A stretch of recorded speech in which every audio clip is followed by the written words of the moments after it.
Hi everyone, it's Linda and Michelle. That was quick. Yeah, we have another movie review for you for the movie called The Beekeepers. Now, was it The Beekeepers or The Beekeeper? Beekeeper. The Beekeeper, yeah. It was overall an okay movie. For sure. Yeah. This movie's been in for a couple of weeks. Yeah, and, it has. You know, I even had an offer of a free ticket for it from my my cell phone company. Occasionally does that, or a low cost ticket. But I didn't think I had any desire to see it, so I just let that go. Yeah. And it involved a lot of our government agencies, the FBI, the CIA, and the Beekeepers. And the Beekeeper. Yeah, or the Beekeepers as they were known. But kind of like I was walking out with Linda and saying, it kind of reminded me like a take on 007, because this guy got himself into lots of trouble and he had all the gadgets there to get him out of the trouble. Yeah. So in a different sense. Yeah. You know, it's kind of interesting because you wonder if that thing really exists. You know, we have the CIA, the FBI, all these intelligence networks and things, and this is a group on top of that who operates totally on their own, I was gonna making say, their own decisions. Answer to no one, and it's their job, is why they're the Beekeepers, is to maintain the hive, which is maybe our government, I guess, and to make sure everything is smoothly. And so for that reason, it was pretty interesting, you know.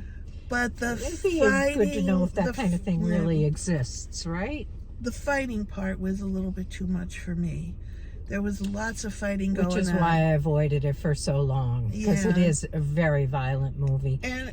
And most of the violence is just shoot them up, knock them down, knock them out. There wasn't a lot of blood, kind of. No, but there is a couple of spots where I had to cover my eyes. I know Michelle did the same. Yeah. People were getting their fingers cut off, and you could like see the fingers cut off, etc.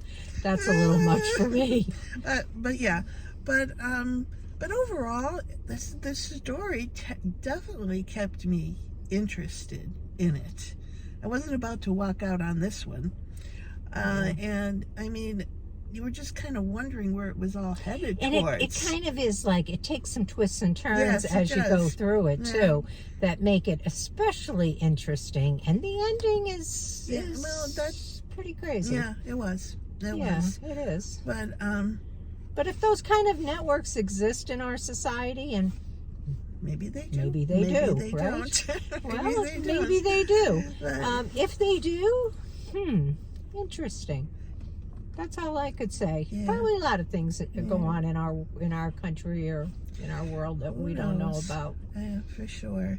But what rating are you going to give this one? You know, this one's hard because I did like it, but I didn't like all of the violence. So I think I'm going to go with a 7. That was my thoughts too. Yeah, I think 7. It's worth seeing if you like a lot of people 007 kind of things. I think people would really like it. Yeah, and since our 007 agent was killed in his last movie, maybe the Beekeeper will replace him in the movies, because it left it open for a sequel. Yeah.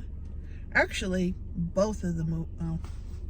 I shouldn't talk about Godzilla, but we already did that one. But both of them left it kind of open for a sequel that could happen at some point. So... Yeah. I don't know how much longer the Beekeeper will be in, but if you're looking for a drama, you know... I'm sure a lot of people would appreciate... I don't know, just the whole concept of it. You know, what was happening and how it was happening. And the theater was actually pretty full. Now, it's pretty cold out today here, so... Very cold out. You know, people are escaping the cold, too. But, check it out if that's your thing. Take a moment and subscribe, if you would. Hit the like button, if you would. And leave us a comment and let us know what you thought about it. And... check out our little self-identifying video that we're going to upload. All right. And we'll see you in the next one. Okay. Bye. Have a good night. Bye-bye.